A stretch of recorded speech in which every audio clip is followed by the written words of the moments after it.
มองโลกด้านดีมีผลเห็นคนอื่นดีมีค่าปลูกใจให้เกิดศรัทธาตั้งหน้าทำดีมีคุณมองโลกด้านร้ายกลายกลับใจรับแต่เรื่องเคืองคุณเหนื่อยนายเลิกล้างทางบุญที่วุ่นแท้แน่เอ่ยขอกราบขอธรรมสวัสดีกับบรรดาท่านผู้ฟังท่านผู้ชมทุกท่านที่กำลังติดตามช่องธรรมะเป็นทีมทีวีออนไลน์กลุ่มพระสงฆ์อุบาสกอุบาสิการ่วมกันเผยแผ่ธรรมะออนไลน์ไลฟ์สดทาง Facebook ทาง YouTube และสถานีวิทยุ FM คลื่น 104.50 เมกะเฮิรตซ์วัดฝ่ายหินจังหวัดเชียงใหม่พร้อมทั้งสถานีวิทยุเครือข่ายคลื่นสีขาว8จังหวัดภาคเหนือ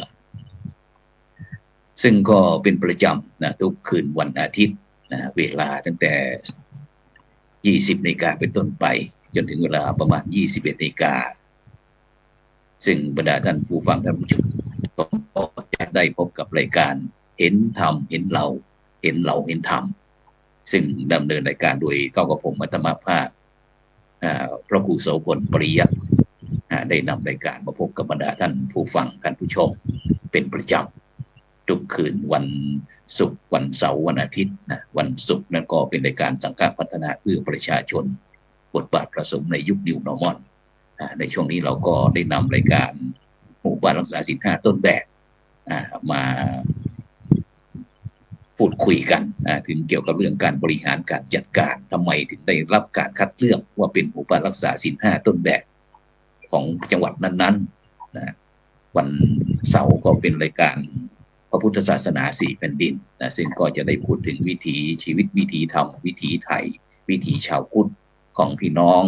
4ประเทศด้วยกันนะตั้งแต่ประเทศจีนมณฑลทาง12ปันนาแล้วก็ทางประเทศพม่า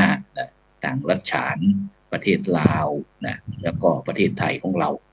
มาพบกับบรรดาท่านผู้ฟังท่านผู้ชมแล้วก็คืนวันอาทิตย์ ก็เห็นธรรมเห็นเราเห็นเท่าเห็นธรรมนะซึ่งบางครั้งก็ได้มีในช่วงเทศกาลเข้าพรรษานี้ก็ได้รับความเมตตาจากพระมหาเถระหลายรูปได้หมุนเวียนเปลี่ยนกันได้นำหลักธรรมคำสอนในทางพุทธศาสนาเพื่อที่จะมาเป็นกำลังใจให้กับบรรดาท่านผู้ฟังท่านผู้ชมบางครั้งเราก็ได้เอาเหตุการณ์ของบ้านของเมืองในวิถีชีวิตต่างๆมาคุยกันอย่างวันนี้ก็เช่นเดียวกันแล้วก็จะได้มาพูดมาคุยกันเกี่ยวกับเรื่องการดำเนินชีวิตในยุค New Normal หรือว่ายุคสมัยใหม่ว่าเป็นอย่างไรบ้างซึ่งโดยเฉพาะในฐานะที่เราเป็นชาวพุทธนั้นเราจะดำเนินชีวิตอย่างไรให้มีความสุขกับยุคกับสมัยฉะนั้นในโอกาสนี้ได้รับความเมตตาจากผู้ร่วมรายการรูปแรกก็เป็นพระอาจารย์สาธิตทีละปัญโยผู้อำนวยการสถาบันธรรมาภิวัตน์ตำบลศพป้าอำเภอแม่เมาะจังหวัดลำปางนมัสการครับอาจารย์สาธิตครับผมครับกับถวายความเคารพท่านพระอาจารย์พระครูโสพลปริยัติพระอาจารย์สำริดครูบาอาจารย์ที่ติดตามรับชมรับฟังทุกรูปแล้วก็เจริญพรญาติโยมผู้เป็นแฟนคลับของท่านอาจารย์พระครูโสพลปริยัติติดตามรับชมรับฟังทุกท่านขอเจริญพรครับ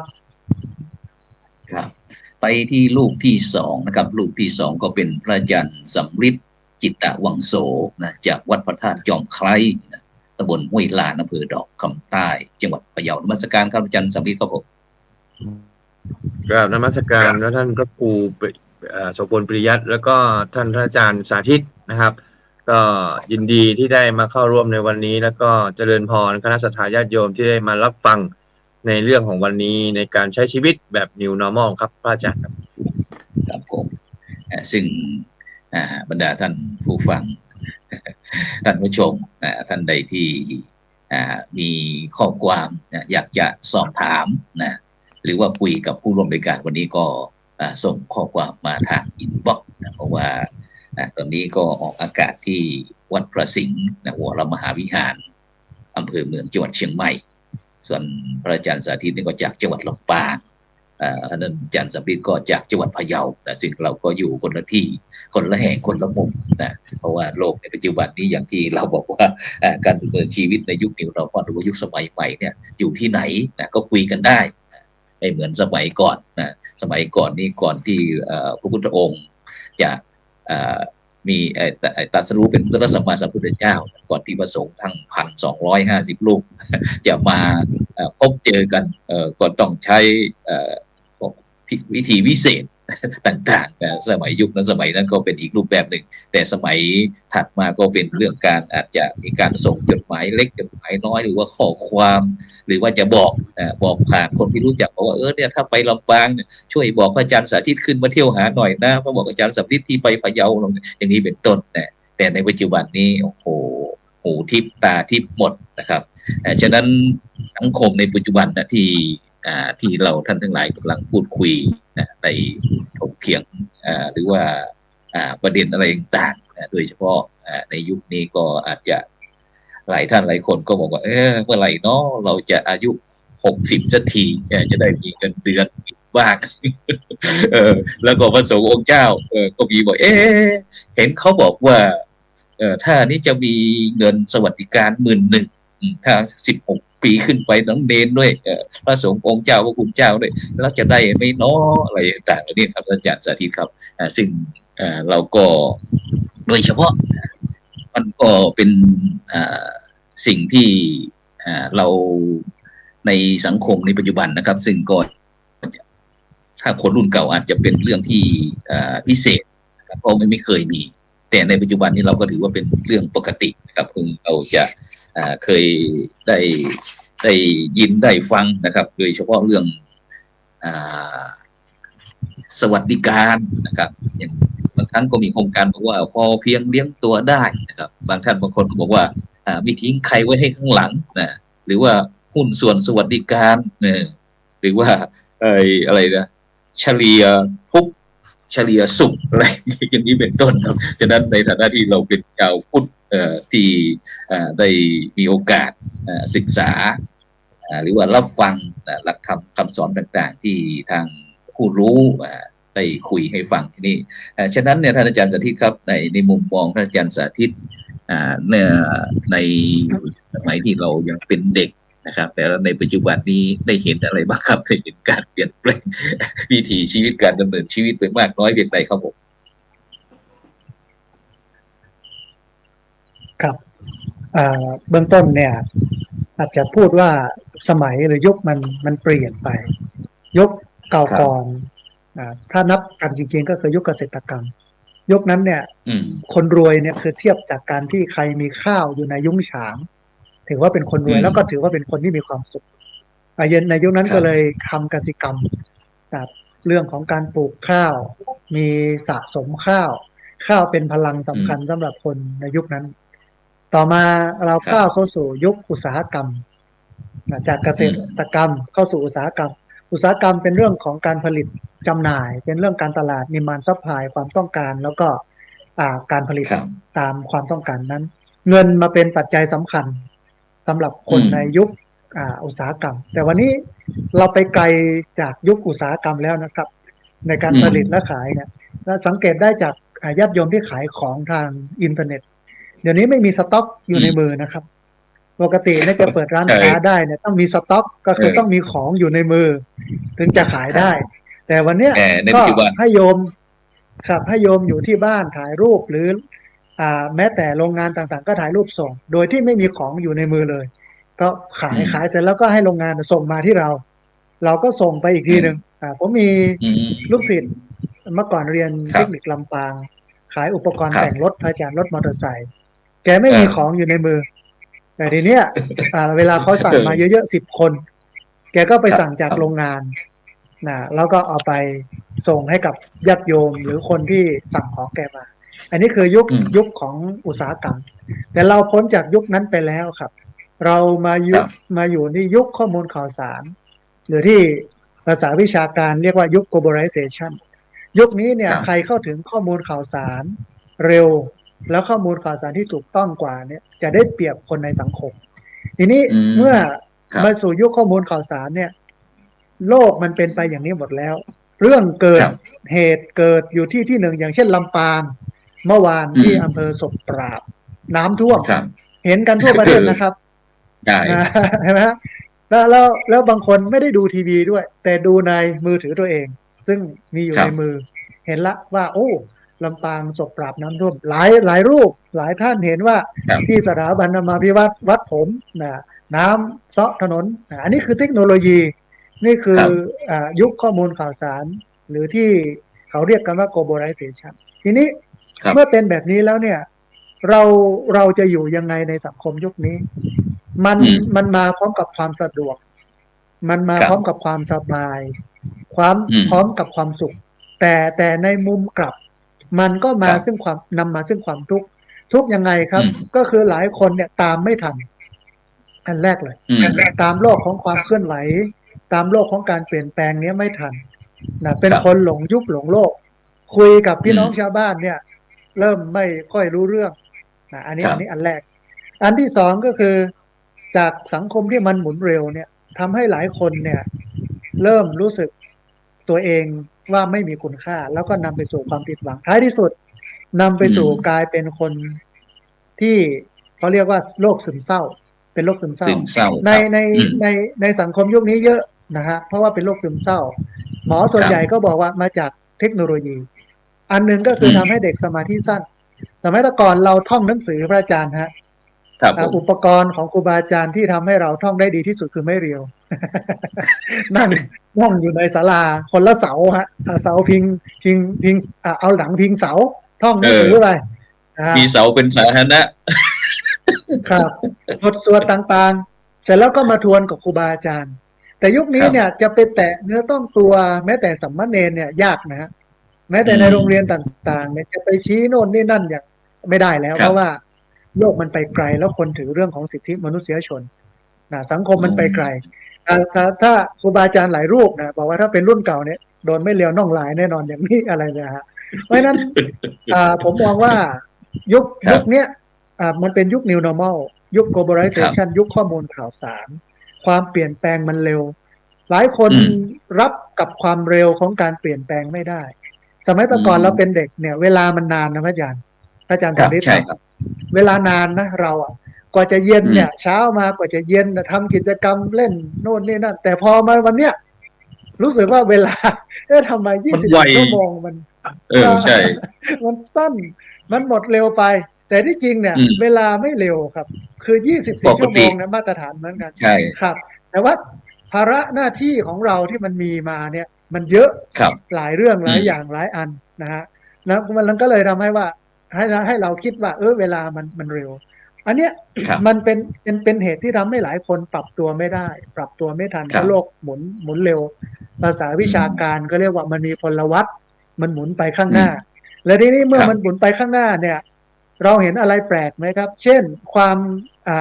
เสมอภาคทางเพศ ผู้หญิงที่จะเป็นผู้ชาย วันนี้ที่มีการผ่าตัดแปลงเพศเป็นผู้ชายสมบูรณ์แบบ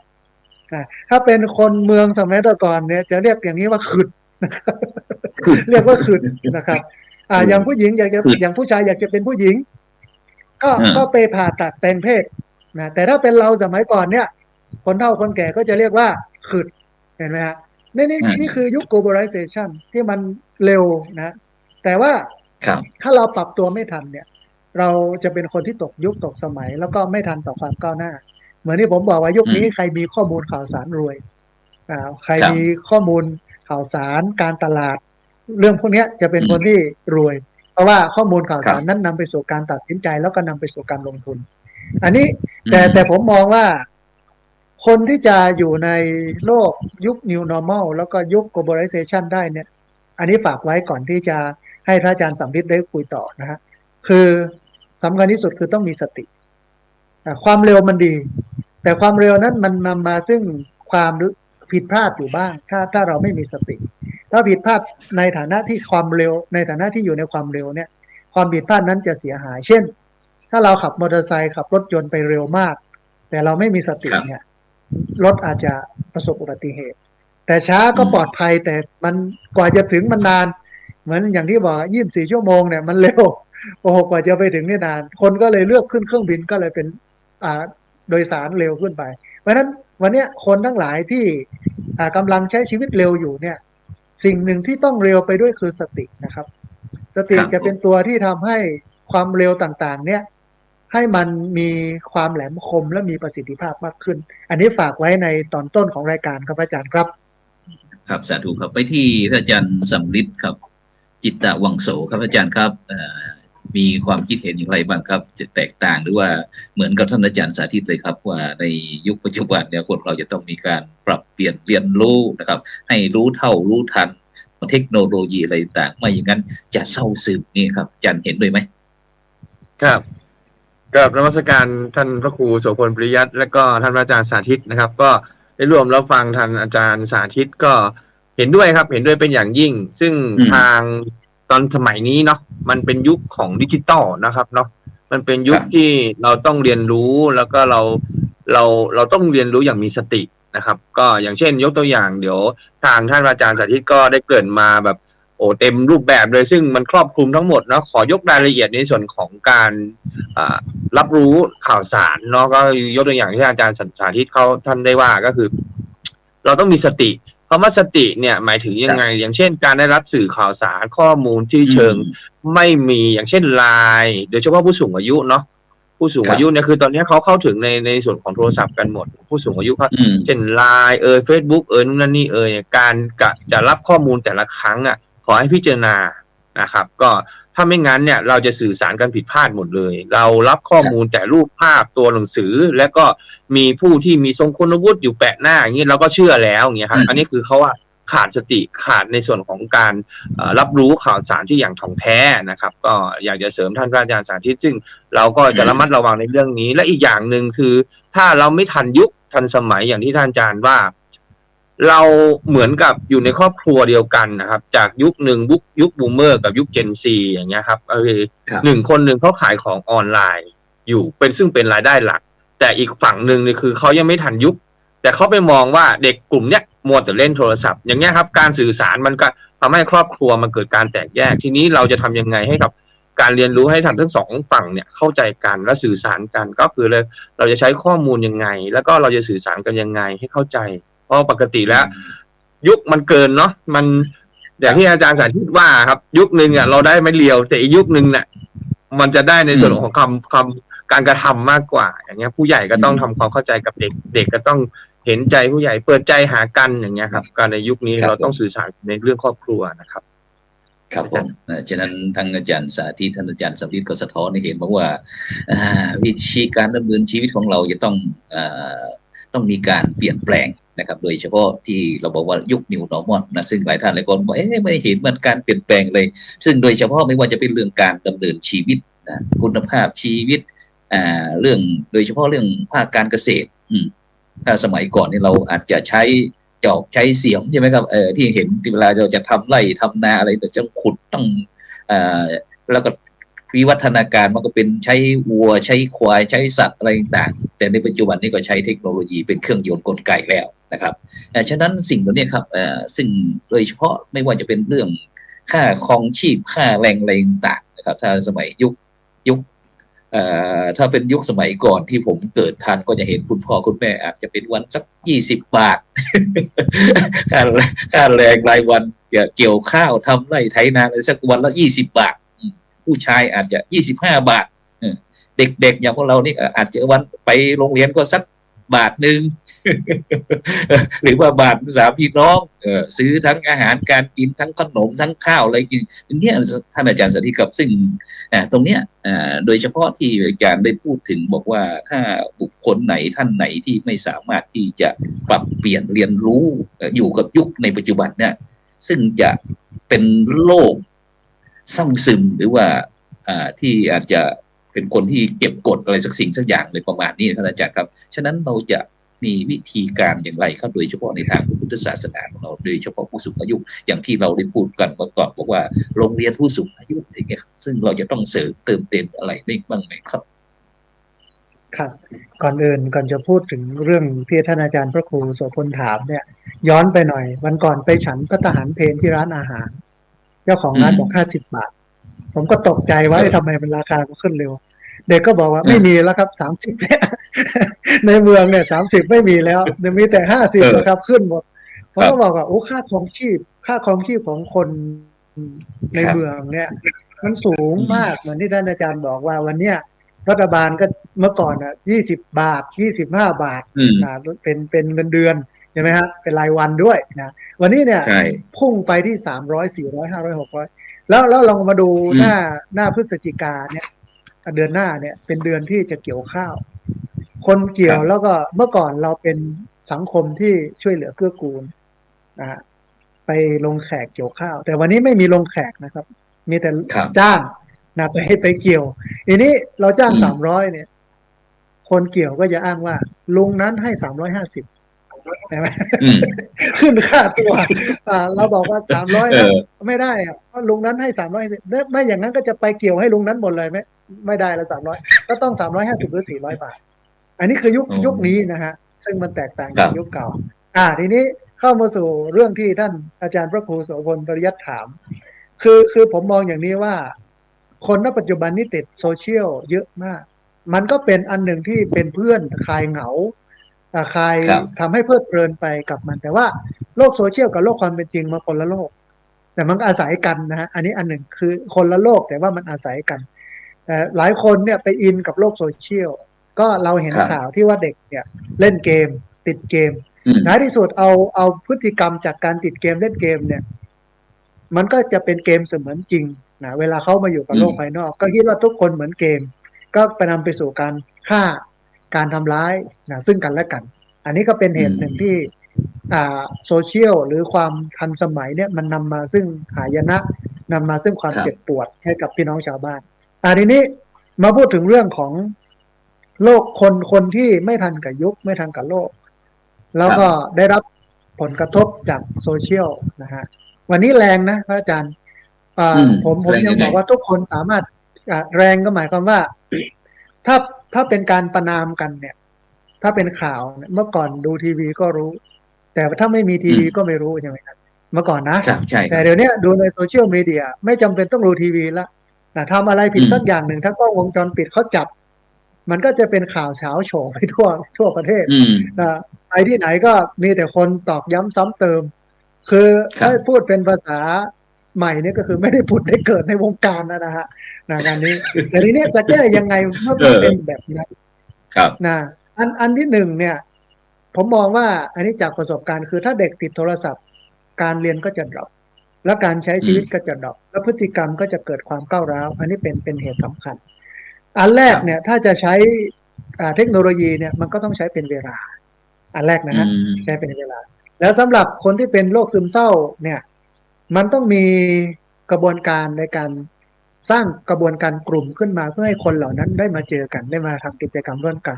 เหมือนนักเรียนโรงเรียนผู้สูงอายุที่ผมกล่าวไปครั้งที่แล้วนะฮะแล้วเนี่ยช่วงนี้เป็นช่วงเทศกาลที่หลายวัดหลายพื้นที่จะทำสลักกพัดใช่ไหมฮะผมก็เลยปรึกษากับนักเรียนว่าเรามาทำกิจกรรมเหมือนจริงอ่ะไม่ใช่เป็นการนั่งเรียนหนังสือที่พูดคุยกันธรรมดาเหมือนนั่งฟังเทศน์เนี่ยนะเปลี่ยนให้มันเป็นกิจกรรมที่มันมีชีวิตเป็นกิจกรรมที่เคลื่อนไหวได้ไหมโดยการเอาสลากกระพัดเนี่ยมาคนละอันนะตอนแรกคุยคนละอันแล้วก็เอามาให้พระได้อ่านเส้นสลากแล้วก็ให้พรกรวดน้ำอะไรเงี้ยเนาะผู้สูงอายุตื่นเต้นมากเพราะว่ามันเป็นกิจกรรมที่ทำให้เขาได้เคลื่อนไหวก็เลยตอนนี้คนละ3 เส้นนะครับนะแต่ไม่ได้บอกว่า4 เส้นแต่บอกว่าคนละเส้นอันนี้เพิ่มคนละ3 เส้นก็จะไปนิมนต์พระเรียบร้อยแล้วประชุมกันอะไรกันอันนี้ก็เป็นกิจกรรมหนึ่งที่ทำให้คนได้มาเจอกันแล้วก็ได้มาคิดสร้างสรรค์แล้ววันนี้เนี่ยคนผู้สูงอายุหลายคนเนี่ยเป็นคนโบราณในยุคเก่าสารพระอาจารย์ลองนึกภาพถึงก๋วยสลากที่มันเป็นไม้ไผ่นะทางเหนือฉลอมภาษากลางเรียกฉลอมครับก๋วยสลากภาษาเมืองเหนือเรียกว่าก๋วยสลากตีนจ้างก๋วยสลากตีนจ้างหลายคนก็กลับไปตอนนี้มีการรับจ้างสารแล้วก็สารให้กันนะมันก็นำไปสู่การ มาทำ ทำให้ กิ เกิด จกรรมแล้วก็ทำให้เกิดความ งา ซึม น เศร้า ด้วย มัน เงิน หาย ด้วย ครับครับอันหนึ่งได้ขายนะอันหนึ่งคือในการสารเนี่ยมันเป็นการทบทวนความรู้เก่าๆมันก็เลยทำให้เกิดความชัดเจน เกิดความแม่นย ครับ ำเกิดความเขาเรียกว่าเชี่ยวชาญมากขึ้น แล้ว ครับ เวลาที่เขาได้มาเจอกันเนี่ยนี่ของฉันสารนะฉันเอามาอวดกัน มาพูดคุยกันแลกกันให้กัน ความสัมพันธ์แบบเนี้ยมันทำให้ความเป็นโรคซึมเศร้าเนี่ยมันลดลง แต่วันเนี้ยอาจารย์ครับ สังคม ครับ ของโรคซึมเศร้าเนี่ยมันลดลงจากผู้สูงอายุ หมายความว่าผู้สูงอายุนี่เป็นน้อยมาก ตอนเนี้ยลดล ค ง รับ แต่มันไปโตกันที่วัยหนุ่มสาวครับอาจารย์ครับ อืม วัย30 ปีถึง45 ปีขึ้นไป เพราะวัยนี้เป็นวัยสร้างเนื้อสร้างตัว เป็นวัยที่แบกรับความฝัน แบกรับความหวัง ภาระรับผิดชอบหน้าที่เยอะมากนะฮะอันหนึ่งที่ต้องมีที่ผมบอกก็คือว่าต้องมีความอดทนสูงมาก แล้วต้องมีสติในการใช้ชีวิตในโลกยุคนี้ ถ้าขาดสอง ครับ อันนี้เนี่ยหนึ่งอดทนไม่มากพอสองสติไม่มากพอเนี่ย มันจะ ครั ทำ บ ให้การอยู่บนโลกนี้เนี่ยจะเต็มไปด้วยความทุกข์แล้วก็แพ้ หมายความว่าฆ่าตัวตาย เราไปดูสถิติของคนฆ่าตัวตายในยุคนี้ครับอาจารย์ จะมี ครับ เพิ่มขึ้นในวัยของคนอายุ 25 จนถึง 45 ปีนะฮะ อืม ส่วนผู้สูงอายุเนี่ย ครับ ไม่น่าห่วงอย่างพะเยาของท่านอาจารย์สำริดก็มีโรงเรียนผู้สูงอายุ อืม ก็มาแก้ไขเรื่องนี้ ที่ลำปางก็มีผมนะฮะที่เมืองแพร่เนี่ยต้องรออาจารย์พระครูโสพลปริยัติ ครับไปเปิดให้ผู้สูงอายุได้มาเจอกันทำกิจกรรมแล้วทีนี้ผมก็มองว่าถ้าเป็นโซเชียลสำหรับคนหนุ่มสาวถ้าไม่ไปเจอกันแล้วคุยกันเฉพาะโซเชียลเนี่ยจะได้ไหมผมไปดูการวิจัยของนักวิจัยนะฮะของหมอท่านก็บอกว่าไม่ได้ เพราะโลกของโซเชียลมีเดีย Facebook Line Instagram อะไรก็แล้วแต่เนี่ยกับการมาเจอกันจริงๆเนี่ยสดใหม่เนี่ยการเจอกันจริงๆกันได้พูดคุยกันตาประสานตาจับไม้จับมือปรึกษารือกันเนี่ยมันมีพลังมากกว่าการไปคุยกันทางอ้อมก็คือผ่านโทรศัพท์มือถือนะอันนี้เป็นสำคัญเพราะฉะนั้นจะแก้ปัญหาเรื่องพวกนี้ได้เนี่ยในสังคมของคนหนุ่มสาวเนี่ยต้องมีกิจกรรมได้พบได้เจอกันผมก็เลยคิดถึงยุคก่อนที่มันมีกลุ่มหนุ่มสาวที่ออกมาฟ้อนรำเวลามีงานวัด ครับ งานนี่มันเป็นการเคลื่อนไหวพระอาจารย์มันเป็นการเคลื่อนไหวเป็นมูฟเมนต์ที่ทำให้คนหนุ่มสาวได้มีพลังแต่วันนี้เนี่ยการเคลื่อนไหวเหล่านั้นเนี่ยไม่มีแล้วนะฮะการที่คนหนุ่มสาวจะมารวมตัวกันจัดงานโน่นนี่นั่นเนี่ยน้อยมากเลยเพราะฉะนั้นเนี่ยวันนี้เราต้องคืนบริบทเหล่านี้ให้กับคนหนุ่มสาวให้ได้มาจัดทำให้ได้มาเคลื่อนไหวแล้วก็จะนำไปสู่การลดการเป็นโรคซึมเศร้าและการฆ่าตัวตายนะครับพระอาจารย์ครับครับสาธุครับไปที่ท่านอาจารย์สำริดจิตตะวังโสครับท่านอาจารย์ครับมีความคิดเห็นอย่างไรที่อยากจะเสริมท่านอาจารย์สาธิตครับผมครับก็อย่างที่อาจารย์สาธิตได้กล่าวนะครับคือด้วยวัยนะครับแล้วก็ด้วยภาระหน้าที่ของคนหนุ่มสาวตัวเนี้ยก็คือเขาแบกภาระแล้วก็อีกอย่างหนึ่งในส่วนของโซเชียลมีเดียเนี่ยคือเอาจริงๆก็ถ้าเรามองในด้านดีก็คือว่าเป็นการเป็นเสริมกำลังใจแต่ถ้ามองในด้านลบมันก็เหมือนกับเป็นเกี่ยวกับทำให้จิตของตัวเองมันดรอปลงเนาะซึ่งถ้าผมมองอย่างตามที่ท่านอาจารย์สาธิตว่านี่คือผมเห็นด้วยนะครับกับกลุ่มหนุ่มสาวที่ต้องหาวิธีหรือกับนำให้คนกลุ่มหนุ่มสาวเนี่ยกลับเข้ามาอยู่ในส่วนของพฤติกรรมใหม่เนาะคือบางทีเนี่ยปัญหาเบื้องต้นเลยน่าจะเป็นปัญหาเริ่มต้นก็คือปัญหาครอบครัวคือคนหนุ่มสาวส่วนใหญ่อะถ้าไปทำงานแล้วอะเขาจะมองว่าคนข้างหลังคือภาระเขาทีนี้ความกดดันมันก็เกิดจากหนึ่งละส่วนและสองก็คือในส่วนของหน้าที่การงาน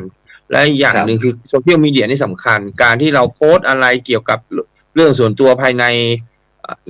Facebook ของตัวเองก็จริงแต่มันเป็นของสาธารณะเนี่ยแต่บางทีคนเห็นด้วยเขาก็ชื่นชมคนเห็นด้วยก็ให้กำลังใจแต่คนไม่เห็นด้วยเขาก็ท็อกซิกก็หมายถึงว่าบูลลี่เราอย่างเงี้ยมันก็เลยเกิดการมีปัญหากับคนหนุ่มสาวแล้วทำยังไงทำให้คนหนุ่มสาวนี่เขามีความตั้งใจหรือมีความกลับไปแล้วก็ใช้ชีวิตแบบให้มีความสุขคือเราต้องย้อนมาอยู่ในครอบครัวของเราก่อนนะครับก็ว่าอย่างตัวกระผมเองเนี่ยก็คือดูแลในส่วนของผู้สูงอายุเป็นหลักเนาะในเรื่องของผู้สูงกลุ่มหนุ่มสาวยังไม่ค่อยถนัดแต่ว่าถ้าเราคิดให้ดีก็คือถ้าเราเอากลุ่มผู้สูงอายุ ไม่มองว่าเป็นภาระของลูกๆหลานๆเนี่ยลูกๆหลานๆเวลาเขากลับทำงานมาเหนื่อยแล้วกลับมาถึงบ้านแล้วเจอคุณพ่อคุณแม่หรือเจอปู่ย่าตายายให้กำลังใจเนี่ยเหมือนกับเป็นการชาร์จพลังครับเหมือนกันครับก็คือถ้าเราทำให้ครอบครัวของเราดีขึ้นและกลุ่มหนุ่มสาวเขากลับไปทำงานเขาก็จะไปต่อสู้ในสิ่งที่เขาต้องเผชิญต่อไปครับซึ่งถ้าในมุมมองของผมในตัวกับผมเองเนี่ยถ้าอยากจะพยายามจะสื่อสารกับทางผู้สูงอายุเกือบทุกคนที่อยู่ในมือหรือว่าที่อยู่ในเครือข่ายนะครับก็พยายามจะแนะนำหรือว่าส่งเสริมให้กับทางผู้สูงอายุว่าเรายุ่งกับตัวเองให้มากและก็พยายามจะยุ่งเรื่องของอื่นให้น้อยๆเพราะเมื่อก่อนนะครับผู้สูงอายุของเราหรือว่าผู้ปกครองเนี่ยพยายามจะชี้นำเด็กกลุ่มหนุ่มสาวให้ไปตามทิศทางของตัวเองต้องการครับคือทุกวันนี้มันก็เลยเป็นแรงกดดันทำให้กลุ่มหนุ่มสาวที่กลับไปทำงานหรือออกไปจากที่เดิมแล้วกลับไปทำงานที่ใหม่เนี่ยมันเวลากลับมาถึงบ้านเนี่ยมันรู้สึกว่าจะไม่มีความสุขนะครับเราก็เลยว่าอยากจะสื่อสารกับทางครับอาจารย์สมฤทธิ์ครับอย่างที่ศูนย์โรงเรียนผู้สูงอายุของเราเนี่ยส่วนมากนี่ท่านอาจารย์จะค้นเจอโดยเฉพาะเรื่องความรู้ความสามารถองค์ความรู้ภูมิปัญญาท้องถิ่นอะไรที่ผู้สูงอายุนักเรียนของเราได้เอามาแชร์เรื่ององค์ความรู้อะไรกันบ้างไหมครับเยอะครับเยอะครับอาจารย์ในกลุ่มของยกตัวอย่างครับยกตัวอย่างส่วนมากจะเป็นอะไรบ้างครับยกตัวอย่างอย่างที่ในพื้นที่ของผมเนาะตอนนี้ก็คือมันจะเป็นพวกสินค้าผ้าไหมหรือม่อนไหมที่มันเป็นวิถีนวัตกรรมของโบราณที่ใช้จักสานนะครับส่วนหนึ่งที่เราพยายามจะเผยแพร่แล้วก็พยายามจะดึงดูดให้มันเป็นเชิงสัญลักษณ์และเพื่อให้ทางกลุ่มนักท่องเที่ยวเข้ามาดูอย่างพื้นที่ของตำบลผมก็จะเป็นเนินสมบูรณ์ซึ่งหมู่บ้านเนี้ยเราจะไปเปิดโรงเรียนเพิ่มอีกที่หนึ่งก็เป็นที่ใหม่ครับที่เราจะไปเพราะว่าเราเห็นว่าไอ้ตัวเนี้ยมันน่าจะเป็นเชิงอนุรักษ์แล้วก็สัญลักษณ์และส่วนใหญ่แล้วอย่างเช่นวิถีของผู้สูงอายุเลยเนี่ยก็จะเป็นในส่วนของการทำฟ้อนทำเล็บทำจริงๆทางผู้สูงอายุของตัวกับผมเองเนี่ยเขาฟ้อนแบบไม่ใช่ฟ้อนเหมือนต๊อกเซ้งเนาะเขาเรียกว่าอะไรนะต๊อกเซ้งใช่ไหมแต่ฟ้อนเล็บอะครับแต่จริงๆมันจะมีนะว่าเล็บแต่ว่ามันจะมีแบบกันแต่ละพื้นที่ครับผมใช่ครับแต่ว่าตอนนี้คือพยายามจะเขาเรียกรีแบรนด์ใหม่ครับอาจารย์ก็คือเราจะเอาวิธียังไงมันเป็นเพลงหนึ่งนะครับเป็นเพลงที่ไม่อยู่ใน YouTube แต่ว่าเป็นเพลงของพื้นบ้านครับมันเป็นเพลงของพื้นบ้านแล้วก็เขาฟ้อนหรือว่าเขาทำกันมาตั้งหลายสิบปีหรือหลายร้อยปีแล้วทีนี้แต่ว่าด้วยที่ผมกำลังศึกษาอยู่ครับอาจารย์กำลังเดี๋ยวขอให้มันแบบเป็นรูปลักษณ์ครับอย่างที่เราจะมันไม่มีใน YouTube หรือว่าไม่มีดนตรีต่างๆเราเอาดนตรีพื้นบ้านสล้อซอซึ่งอะไรต่างเข้ามาประยุกต์ใช้พอจะได้ไหมครับเนี่ยที่บ้านที่ในพื้นที่ของผมนี่มันเป็นอยู่แล้วนะครับคือเราจะใช้คุณดนตรีพื้นบ้านอย่างตอนนี้คือเราก็จะมีในส่วนของวันหนึ่งก็เรา1 เดือนนะครับทั้ง4 โรงเรียนทั้ง3 โรงเรียนเนี่ยเราจะฝึกในเรื่องของอังกะลุงไว้ก่อน2แล้วก็เราก็จะฝึกฟ้อนวิถีของในพื้นที่ของเราครับที่เราจะพยายามจะอนุรักษ์ไว้ครับแล้วก็พยายามจะสื่อสารให้กับทางคนรุ่นหลังครับประมาณนี้ครับอาจารย์ซึ่งผมพยายามจะคุยกับอาจารย์ทั้งอาจารย์สาธิตอาจารย์สมฤทธิ์เนี่ยเพื่อที่จะให้ผู้สูงอายุนักเรียนของเราเนี่ยได้เตรียมตัวเพราะสิ่งเหล่านั้นที่ท่านกำลังทำอยู่มันจะในอนาคตจะเป็นเงินเป็นทองทั้งหมดเพราะว่าอะไรเพราะสิ่งเหล่านี้ที่เขากำลังรณรงค์ก็คือหนึ่งคน1 ซอฟต์พาวเวอร์1 ครอบครัวซอฟต์พาวเวอร์อะไรต่างๆเนี่ยครับที่เราจะพยายามนี่นะครับฉะนั้นสิ่งเหล่านี้ครับซึ่งเมื่อกี้เราพูดถึงเรื่องการดำเนินชีวิตแต่ทีนี้มาเรื่องการศึกษาครับท่านอาจารย์ครับการศึกษาในปัจจุบันนอกจากที่ผู้สูงอายุของเรานี่จะมาฟังเรียนธรรมะธรรมโมแล้วเนี่ยโดยเฉพาะเรื่องการใช้เทคโนโลยีเข้ามาช่วยในการศึกษาครับอาจารย์สาธิตครับเป็นยังไงบ้างครับนักเรียนของเรายังใช้สื่อเป็นไหมหรือไม่ใช้เลยนักเรียนผู้สูงอายุใช่ไหมครับครับผมมีหลักสูตรอันหนึ่งครับที่สมาคมพัฒนาแม่เมาะมาสอนคือฝึกให้ใช้ LINE แอปพลิเคชันเป็นนะฮะก็หลายคนไม่เคยมีอินเทอร์เน็ตเลยก็มีอินเทอร์เน็ตแต่ว่าสมาคมพัฒนาแม่เมาะนี่จ่ายให้นะค่าอินเทอร์เน็ตในช่วงเดือนนั้นนะครับที่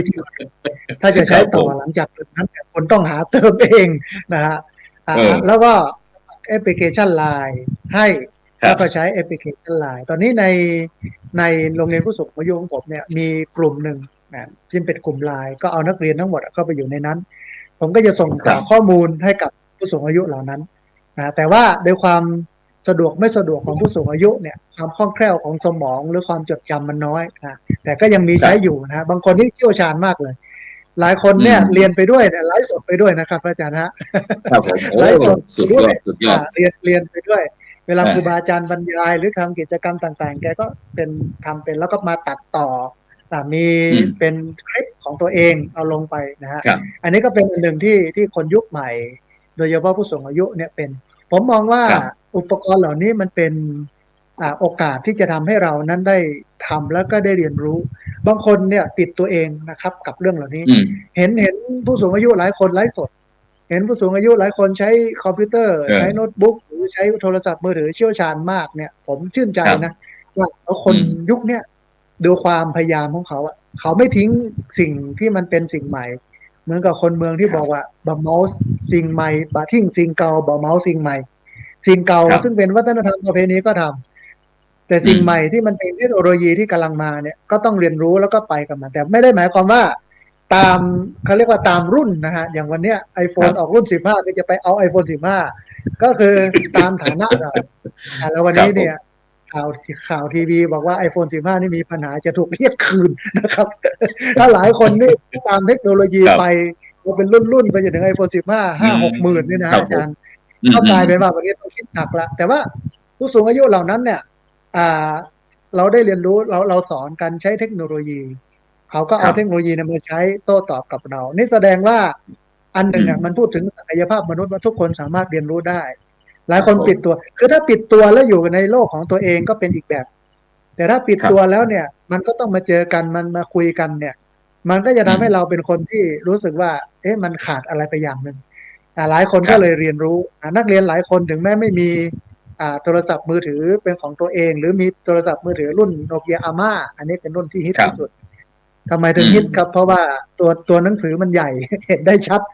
ไม่ได้ใช้อินเทอร์เน็ตแต่ก็สามารถพูดคุยแลกเปลี่ยนกับเพื่อนๆที่เป็นนักเรียนโรงเรียนผู้สูงอายุที่ใช้ LINE แอปพลิเคชันได้นะฮะเดี๋ยวมีโอกาสวันหลังนะจะส่งข้อมูลที่ผู้สูงอายุถ่ายนะให้พระอาจารย์ดูว่าเป็นกิจกรรมเรียนภาษาอังกฤษนะฮะอาจารย์นักเรียนโรงเรียนผู้สูงอายุผมนะเอาครูจากฟิลิปปินส์นะครับมาสอนนะจนเรียนจบหลักสูตร1 วันเนี่ยสามารถทักทายกันได้อย่างเช่น Good morning นะถามชื่อของ where are you come from ว่ามาจากไหนนะฮะ where are you going คุณจะไปไหนได้นะฮะอันนี้ก็แสดงว่าศักยภาพหรือสมองของผู้สูงอายุเนี่ยยังใช้ได้อยู่นะยังใช้ได้อยู่ครับพระอาจารย์ครับ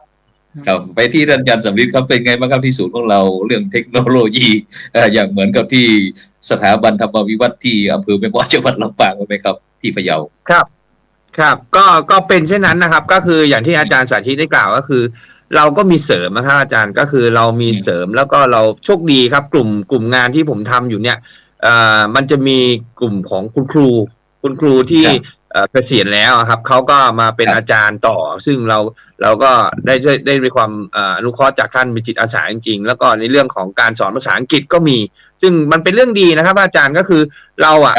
เราไม่ทิ้งกลุ่มผู้สูงอายุซึ่งมันจะเป็นเรื่องที่ทำให้กลุ่มผู้สูงอายุเนี่ยได้มีบทบาทมากขึ้นแล้วก็อีกอย่างหนึ่งก็มันจะทำให้ผู้สูงอายุเนี่ยกลับไปถึงบ้านแล้วก็ไม่มีปัญหากับภายในครอบครัวทีนี้มันก็จะเป็นเรื่องที่ดีต่อไปในส่วนของครอบครัวก็กลุ่มหนุ่มสาวลูกหลานที่เขามาเห็น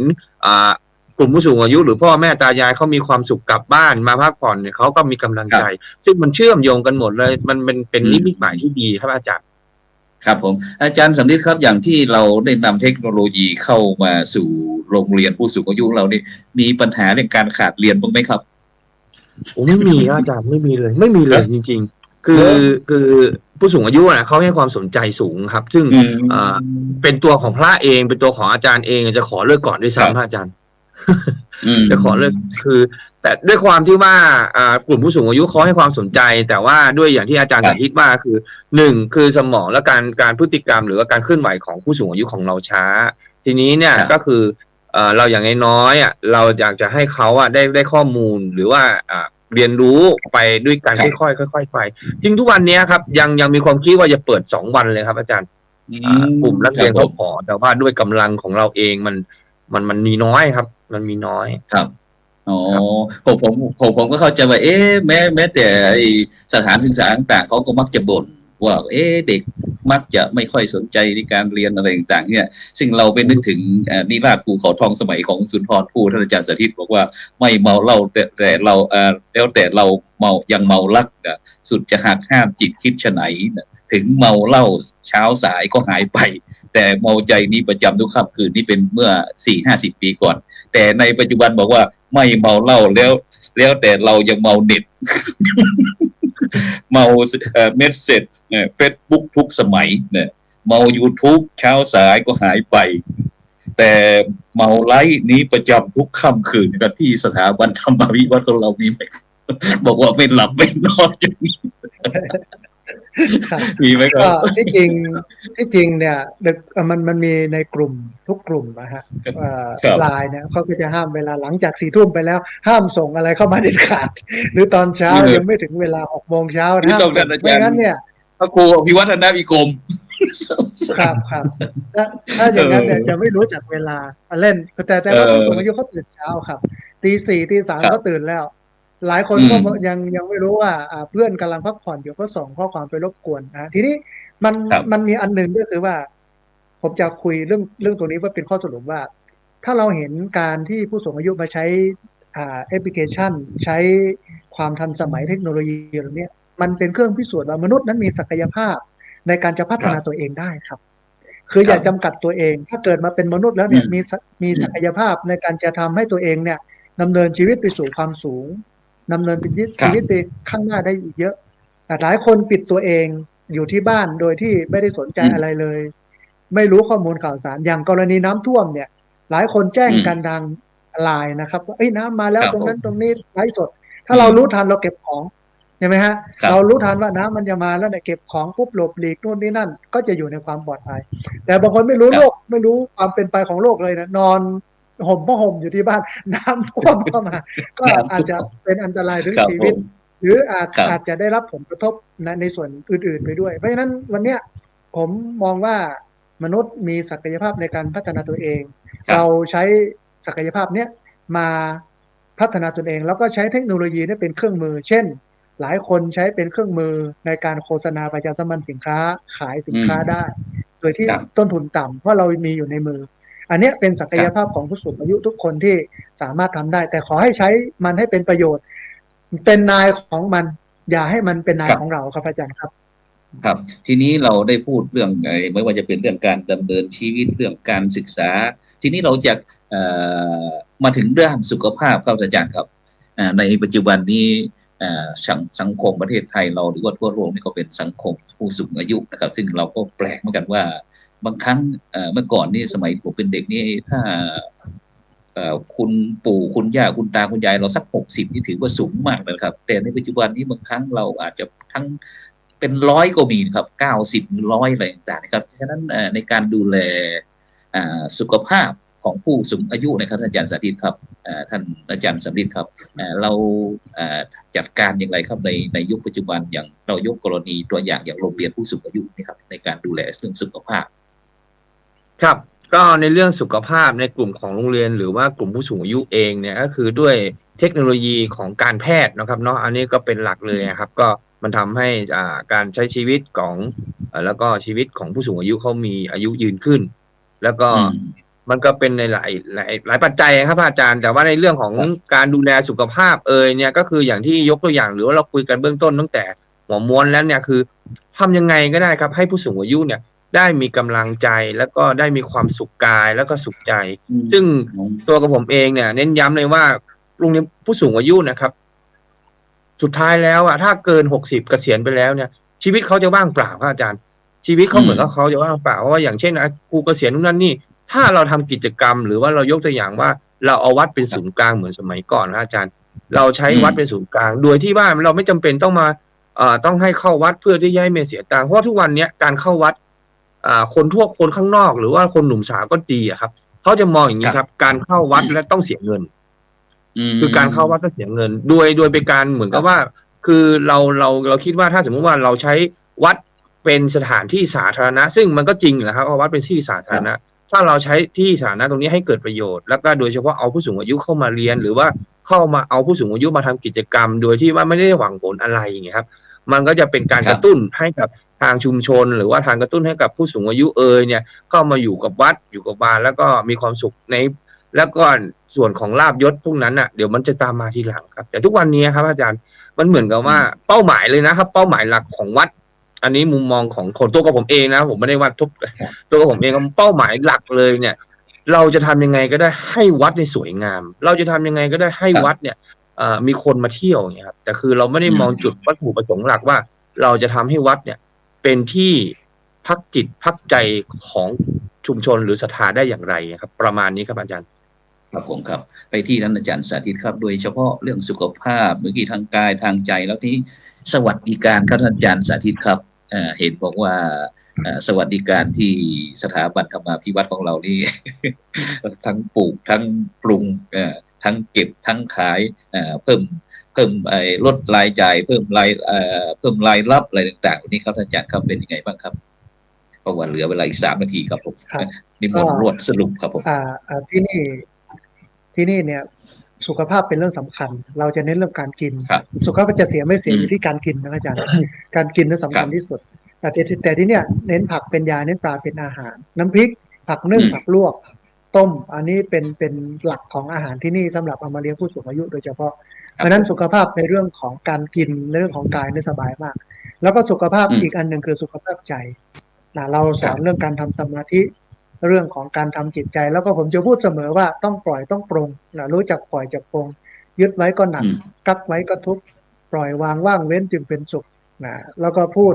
ย้ำเสมอว่าเงินทองส่งเราแค่ได้โรงพยาบาลนะฮะญาติพี่น้องส่งได้แค่เมนบาปบุญความดีความงามที่ทำอยู่ติดตัวเราไปตลอดเวลาผู้สูงอายุท่านไหนถ้ารู้ฟังแล้วเอาไปปฏิบัติเนี่ยส่วนใหญ่ก็จะเอาไปปฏิบัติเยอะก็สามารถปรงมากขึ้นเมื่อก่อนไปไหนไปได้เพราะว่าเป็นห่วงสุนัขเป็นห่วงหมาเป็นห่วงแมวเป็นห่วงโน่นนี่นั่นแต่ในนี้ทิ้งแล้วยังมาถามว่าทำไมไม่เปิดอีกสักอาทิตย์ละวัน โอ้ไม่ได้ละนี่แสดงว่าปรงได้แล้วแต่เมื่อก่อนไม่ออกจากบ้านติดบ้านเพราะฉะนั้นวันนี้เนี่ยผมมองว่าทั้งหมดทั้งมวลที่เราได้พูดได้คุยกันมาเพื่อความเป็นคนที่มีสุขภาวะดีในสังคมโลกยุคใหม่เนี่ย1เรื่องการกิน2เรื่องการทำใจหรือปรับใจอันนี้สำคัญมากเอาเริ่มตั้งแต่การเรียนรู้เรื่องของเทคโนโลยีถ้าเราไม่ยอมรับมันหรือไม่ปรับใจมันก็อยู่ลำบากพูดถึงเรื่องความทันสมัยพูดถึงเรื่องอะไรต่างๆใจ